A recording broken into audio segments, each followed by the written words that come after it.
जरा ये वीडियो देखिएगा। और देख रहा था जिसमें आप साकिब बशीर साहब की बात के ऊपर थोड़ा सा गुस्सा हुए, नादिर बलोच की, और आपने कहा कि यार इससे पूछो ना, जरा देता है कुरान पे हलफ? आप देते हैं कुरान पे हलफ के? आप इमरान खान साहब की अपनी आवाज भी सुनी और आप उसी जगह जी पर बिल्कुल, खड़े हो, क्यों नहीं दूंगा, आप? क्यों नहीं दूंगा? मैं बिल्कुल दूंगा, मैं आपके सामने कह मैं रहा हूं। उठवा लूंगा कुरान पाक। क्या? मैं भी कुरान पाक हाँ हाँ रखे, उसके बाद क्या निकलेगा?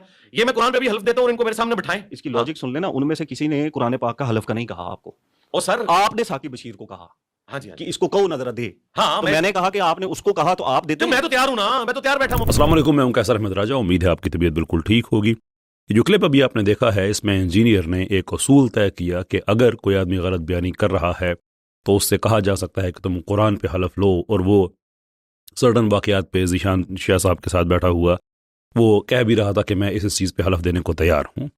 तो मैंने सोचा कि अगर ये असूल इसको ठीक लगता है, ये इसको मानता है, तो क्यों ना फिर ब्लास्फेमी वाले मामलात पे भी इसको अप्लाई करके देखा जाए, क्योंकि ये खुलेआम जो इस वक्त गुस्ताख हैं और वो जो गुस्ताखी के मुल्ज़मान हैं, ये दोनों की, यानी कि जो गुस्ताख साबित हो चुके हैं अदालत में उनकी भी ये सपोर्ट कर रहा है, और जिन पे अभी इल्ज़ाम है और उनके केसेस चल रहे हैं उनकी भी सपोर्ट कर रहा है। क्योंकि ये सारे 400 लोगों की बात करता है, तो उनमें से तो 40 को सज़ाए मौत भी हो चुकी है, 40 से ज़्यादा को।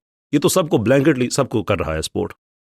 तो जो गुस्ताखों का सपोर्ट करने वाला है और उनके पे जो मुल्ज़मान हैं उनको सपोर्ट करने वाला है, तो कुरान पे क्यों ना फैसला किया जाए, जबकि ये कहता है कि मैं तो लोगों को कुरान की तरफ लेके आ रहा हूँ एंड सो फोर्थ। तो क्यों ना बात फिर हलफ पे ये भी कर ली जाए।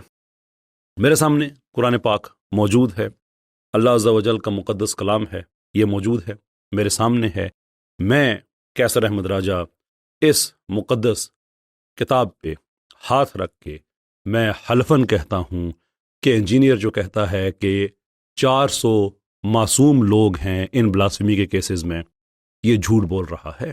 ये मासूम लोग नहीं हैं।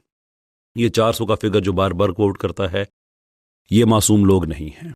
मैं हलफन ये बात कहता हूँ कि जो इसने कहा कि एक बटनों वाला फ़ोन था और जो एक नाबीना आदमी था वो गुस्ताखी कर नहीं सकता और उसने नहीं की और उसको फ्रेम किया गया है, मैं हलफन कहता हूँ कि इंजीनियर झूठ बोल रहा है। इसी तरीके से एक नाबीना शख्स, और उसके बारे में आप अगर उसके वो केस को स्टडी करें तो उसके पास जो मोबाइल रिट्रीव किया है इन्होंने, वो बटनों वाला मोबाइल है, और उस पे केस ये है कि फेसबुक के ऊपर पोस्ट लगाता था और मोबाइल जो वो बटनों वाला मोबाइल है जो रिट्रीव किया गया। ये बात जहन में रखिएगा कि यहाँ पे इंजीनियर साहब फरमा रहे हैं कि अगर आप उसके केस को स्टडी करें तो लाजमी केस तो स्टडी किया होगा। अब केस स्टडी करने के बाद जब इंसान गलत बातें बताता है तो दो ही पॉसिबिलिटीज़ हो सकती हैं कि या तो उसने केस को सिलेक्टिवली स्टडी किया, जो उसको दिया गया उसने उतना पढ़ लिया है, या वो झूठ ही बोल रहा है सिरे से, उसने वो केस या स्टडी नहीं किया। जो इस आदमी का पास्ट है इंजीनियर का, मुझे ये गुमान है कि ये मिक्सचर होगा दोनों चीज़ों का, कि कुछ दिया गया है, बाकी इसने पहले से झूठ अपना बोलना शुरू कर दिया। लेट मी एक्सप्लेन, और ये बातें जहन में रखें कि ये इल्ज़ाम जो है यह है कि बटनों वाला फ़ोन रिट्रीव हुआ। आपको मैं अपनी स्क्रीन पे दिखा देता हूं कि वाकया क्या है। आपको अपनी स्क्रीन पे टेक्निकल एनालिसिस रिपोर्ट नज़र आ रही है जो कि 2022 मार्च में मुरतब की गई। इसमें अगर आप ये देखें, इसका जो ये बुलेट पॉइंट सी है, इसमें लिखा हुआ है कि during technical analysis of WhatsApp account such and such a WhatsApp group namely इस्लामी शैवत created by such and such number. इसके आगे हिस्सा आ जाता है इस नाबीना का जिसका नाम है जमजम। आप देख सकते हैं ये लिखा है कि blasphemous content about Islam, holy prophet सल्लल्लाहु अलैहि वसल्लम, अहले बैत were uploaded transmitted into group publicly by WhatsApp number जो ख़त्म हो रहा है 7023 पे, और ये 26 और 27 अगस्त का यहाँ पे जिक्र है। इसी के अगर आप सेक्शन एफ पे आते हैं तो ये भी लिखा हुआ है कि ये मोबाइल फ़ोन जो है ये जमजम कादरी के नाम पे है। अच्छा, अब ये बात क्लियर हो गई कि इस मोबाइल नंबर से ब्लास्फेमी की गई, तौहीन रसालत की गई, तौहीन अहले बैत की गई, और आगे ये भी है कि ये मोबाइल नंबर जो है ये इस आदमी के नाम पे है।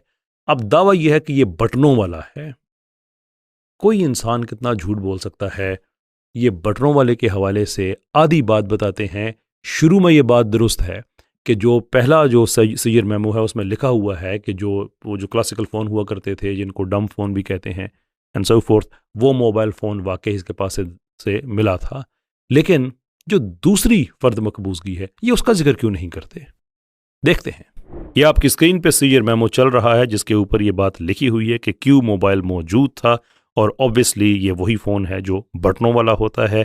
यहाँ तक तो ये सारा झूठा तबका आपको बता देता है, लेकिन ये जो दूसरी फ़र्द मकबूजगी का डॉक्यूमेंट है वो नहीं दिखाते, जिसमें लिखा हुआ है कि हायर कंपनी का स्याह रंग का एक मोबाइल फ़ोन भी मिला। ये बात भी क्लियर हो गई कि इसके पास से ये मोबाइल फ़ोन निकल आया, ये दूसरी बार निकला, राइट। यानी कि एक बार एक फ़ोन निकला, उसके बारे में जो सीजर मेमो बना, दूसरी बार दूसरा निकला, उसका एक का बताते हैं दूसरा का नहीं बताते।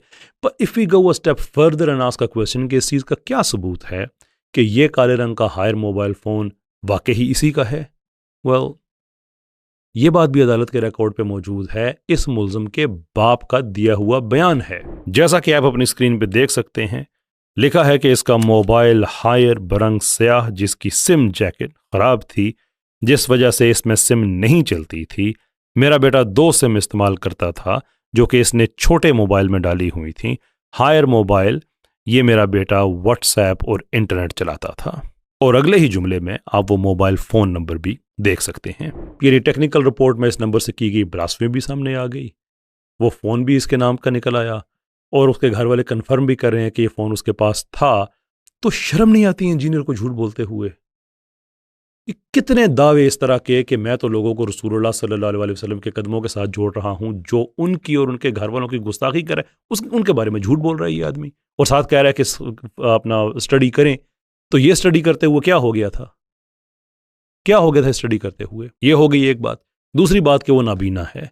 अब इस पे बहुत ज़्यादा हमदर्दियाँ इकट्ठी करने की कोशिश की जाती है कि नाबीना आदमी क्या करेगा, but here is the problem, उसकी ब्लास्फेमी उसके नाबीना होने से पहले की है। Let me explain. ये जो आपने तारीखें देखी हैं ये अगस्त की हैं। उसकी जो मेडिकल, जितने भी उसका जो एक्सीडेंट वगैरह हुआ है, उसकी मेडिकल हिस्ट्री कंफर्म करती है कि वो सारा नवंबर 2021 का है। अगरचे इसके वालिद ने लिख के दिया है कि एक्सीडेंट जुलाई 2021 में हुआ था, लेकिन ये डॉक्यूमेंट जो आपको अपनी स्क्रीन पे नज़र आ रहा है कंफर्म करता है कि असल में ये जुलाई में नहीं हुआ, क्योंकि 1 नवंबर 2021 को ये एडमिट होता है और 6 नवंबर 2021 को ये डिस्चार्ज होता है और 5 नवंबर 2021 को इसकी सर्जरी होती है। उसके बाद दिसंबर के महीने में इसको दोबारा एडमिट किया जाता है। तारीख है उसकी 13 दिसंबर और 23 दिसंबर को ये डिस्चार्ज होता है। नाउ ये हमदर्दियाँ लेने के लिए गलत बयानियाँ करना इस तरह की, दैट्स ऑल फाइन, लेकिन हकायक आपकी इन कोशिशों के साथ अकॉर्ड नहीं करते। इसलिए कि इस आदमी के अपने फैमिली बयान के मुताबिक ये एक फैक्ट्री वर्कर रहा है, यानी कि जो फैक्ट्री वर्कर भी हो सकता है, और रिकॉर्ड पे ये बात भी वाज़ेह है कि ये मोटरसाइकिल भी चलाता रहा, सारा कुछ। तो सिर्फ ब्लास्फेमी करते वक्त वो नाबीना हो जाता था, बाकी सारे काम वो ठीक कर रहा था। What kind of nonsense arguments are these? और इसको शर्म नहीं आती है जो इस डूबते हुए शिप को बचाने के लिए इस तरह के झूठ बोल रहे हो? अदालत का रिकॉर्ड मौजूद है, उसको तो पढ़ लो। ये दोनों बातें क्लियर हो गई कि ये जो इसकी वारदातें थीं वो इसकी आंखों की सर्जरी वगैरह होने से पहले की थी, और दूसरा ये कि इसके पास जो मोबाइल फ़ोन 2 थे। इंजीनियर झूठ बोल रहा है, आपको एक का बता रहा है, दूसरे को छुपा रहा है।